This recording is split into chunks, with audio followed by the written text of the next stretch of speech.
Hello my people, and welcome back to my channel. How on a day? Thank you so much for coming back to watch my video once again.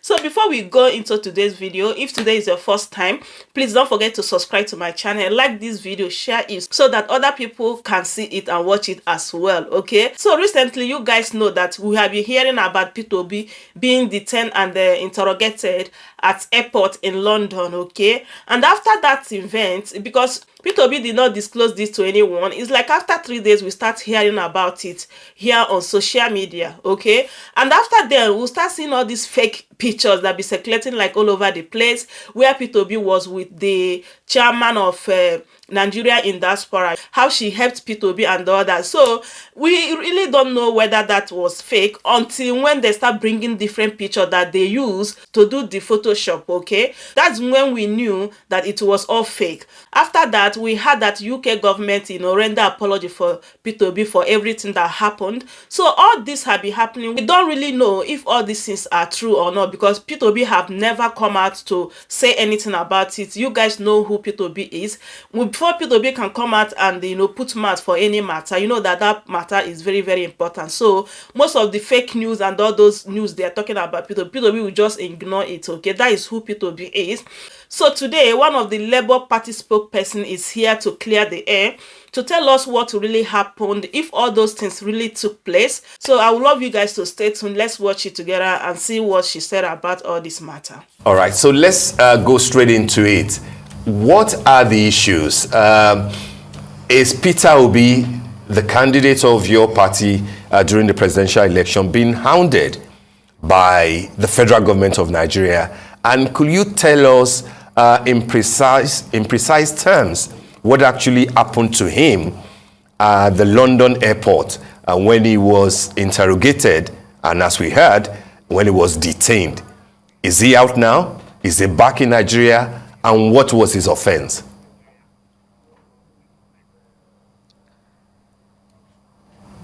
Okay, to shed any light, as far as we know, those questions, you should be asking the Nigerian government that question.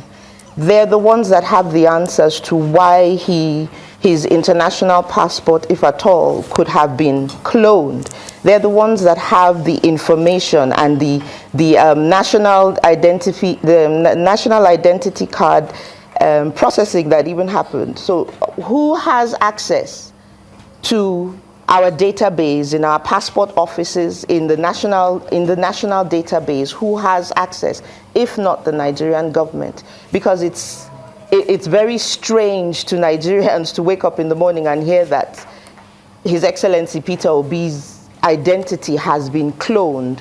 So that is, for lack of a better word, that is a huge omission on our security. Who is able to breach Nigeria's security in such a manner? Those are the questions that we are asking, because like you pointed out in your introduction, it's seemingly as if at every point in time everything is being thrown at us, including the kitchen sink, and we're wondering why. Just because we have come on board as a force to reckon with, just because we have come on board and we have come to change the political discourse in Nigeria, just because we have come on board, we ask questions. You say we should go to court, we are in court. I don't understand why we are being hounded on a daily basis. I don't understand why it would seem as if the government and the spokespersons that even represent this party, the APC, just seem to think it's okay. You know, their spokespersons come out and all they do is ram, hit, throw everything that they have, and most of the things that they say are quite preposterous when you look at it. When you listen to, even on Arise recently, I talked about Mr. Festus Keyamo and his utterances and how they've been asking for our arrest. Nigeria is a country governed by law. We have rules that govern us. If anybody has breached those rules, then they in themselves can also go to court. Why not toe the line of restraint, the same way our presidential candidate has done? Why not toe that line? Well, all right. So, Peter Obi has denied rumors or even media speculations that he was issued a letter of apology by the British government in connection with his detention at Heathrow. Now, where do you think those rumors emanated from? And what is Mr. Peter Obi's stance right now as it is regards to receiving a letter of apology over the detention incident, or has he moved on from it? Secondly, there was a fake picture that was shared by members of the opposition showing the chairman of Nigerians in the diaspora, Abike Dabiri, superimposed with Peter Obi. She appeared to be, liaising with an immigration officer. Now, how would you describe that scenario? I describe it as I wonder if the APC understand how important whatever role it is that they believe they're supposed to be taking on. I don't think they've fully understood the import of what it is that they're supposed to do. Why not celebrate your selective win, if you would like to? That's how I see it. Why not celebrate those wins?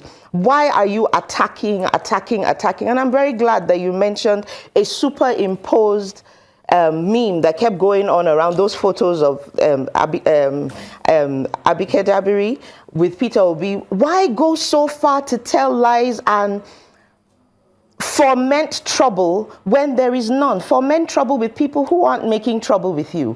What we are just doing is we're asking questions and we refuse to forget. And they've done everything but show us in its entirety. They've done everything but show us sincerely that they really do want to bring in a government of national unity. Everything that they've done, the utterances of their, Mr. Onanuga very recently referred to the obedience as sons of blankety blank blank. And that was quite traumatic, because you would expect somebody in his early 60s to behave better, to do better. You see, very recently, Lai Mohammed, the Minister of Information, running to Washington to go and call for the arrest of Dr. Yusuf Deti Baba Ahmed, for the arrest of Peter Obi. And I'm wondering, why are they always so ill-advised? Why go to, let me tell you a story. Recently, I listened to Chief Emeka Anyoku at a lecture in Lagos. And I was one thing I took away from the thing he said was that he was now being given an appointment and he had to meet with the president of the time, late President Shehu Shagari.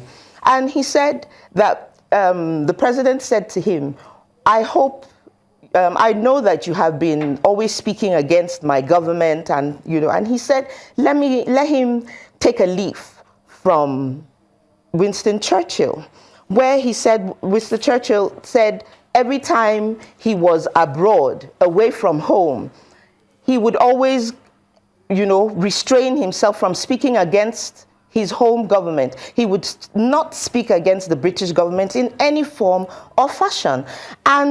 But every time he came back home and he was on British soil, he would now, make up for lost time. That's how a government should be run. How do you start running to the UK, to America, to go and start asking for the arrest, and that's where you give. As the Minister of Information, I do expect such a man in such a position to sit down and talk with the Nigerian people. The time he used to get on a plane could have been used judiciously in Nigeria, on home soil, to speak to Nigerians, to say to Nigerians what it is they have to offer Nigerians as the Minister of Information, not to just go around and be you claim somebody's being insightful and you turn around and do exactly the same thing you accuse another person of. But has Mr. Peter Obi moved on from that particular incident? Do you think that he's still expecting an apology letter? Mr. Peter Obi is not somebody that holds grudges. He's been, even throughout the elections, he's been a very, very, very civil individual in speech, in action, in the ways that he does his own things. If I know Peter Obi very well, His Excellency Peter Obi, I want to believe that he has moved on from it.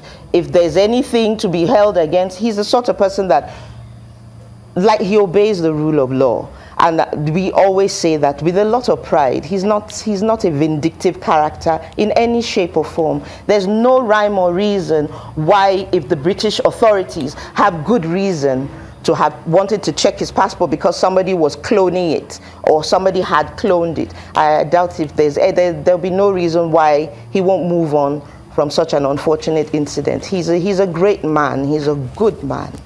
Well, there seems to be a lot of crisis going on right now within the Labour Party. Dispute was taking a notch higher this week when we're seeing this, the factions that have come up, between the Abure camp and the Apapa camp, continuing to struggle for the control of, the National Secretariat. It took the intervention of security operatives, including private security guards, engaged to secure the building to prevent a verbal altercation from degenerating into a free-for-all. Now, in the past, we've heard that, the presidential candidate of the party, Peter Obi, didn't want to get involved in any internal crisis. But with this current circumstances, it's looking that he's reaching out to both factions to address the situation and allow for a smooth running of the party's affairs. Now, how critical is this in curbing warring factions and prevailing on them to make sure that they don't escalate the crisis? It's important, very, very critical at this point, because it's clear that these other factions are being sponsored. It's because it's coming out of left town all of a sudden, and we did not expect this. We would have been foolish not to have expected that they would come for us at the juggernaut. And like you said, Mr. Peter Obi is a very deliberate character. He doesn't just jump into the foray and try to wield his sword of power. But because he is a chieftain and the president, he's the one that he's the uniting force in the Labour Party. He's a leader of the Labour Party, whether you like it or not. That is who he is. And so he's coming in to step in because it's gone a little bit too far. Is very timely, and Let's wait and see, but we do know that these factions that are coming in have been sponsored by our detractors, and we will not be distracted. We will not be distracted. All right, Ajay Nana. Without prejudice to the petition of the Labour Party and Mr. Peter Obi to the tribunal, the Premium Times is reporting that with information that they now have access to from the INEC's portal, that Mr. Peter Obi of the Labour Party, your candidate, won the Rivers State presidential election and not the president-elect, the candidate of the APC, Bola Tinubu, who was declared. Now there's a caveat from that report by Premium Times saying that even if that is upheld, it may not necessarily mean or translate to victory overall for Mr. Peter Obi. But I think that if that happens to be the case eventually, it means that Mr. Peter Obi will have won 12 states, including Abuja, and then Atiku of the PDP will retain his 12, and Bola Tinubu of APC will drop to 11 states, even though he has been declared as the winner. Without prejudice to the petition, what do you make of this report from Premium Times, which is, an important online newspaper, and how do you think it might navigate the legal works that will happen in the next few weeks when you now begin to defend the petition at the tribunal? Frankly, I agree that because we do know that states like Rivers State and many other states, we could see mutilations, we could see the results, cancellations manually done. And that's one of the reasons why we also say that this was flawed. And we do have our proof, which we will present in court. I do not want to speak too much on these proceedings, and we would let the courts decide. So my people, I hope you guys heard everything that she said. Like, APC is supposed to be rejoicing by now if truly they won the election. All this propaganda, faking news and all that, I don't think they're supposed to be doing that right now. They're supposed to be focusing on, swearing in the so-called president-elect. So I don't know why they're attacking Peter Obi and Labour Party like bomber to bomber. I don't even know. Even they are even forgotten the PDP, honestly. So they know that it's only Labour Party that hold them on the neck. So they are trying everything possible in order to bring Peter Obi down. But we are focused, we concentrate on what is more important than all these distractions they are trying to bring. So this is the update I said let me bring to you today. So if you are enjoying watching, please don't forget to subscribe, like, and share, okay? And I will see you guys in my next one. Thank you so much for watching. Bye for now, guys. Bye.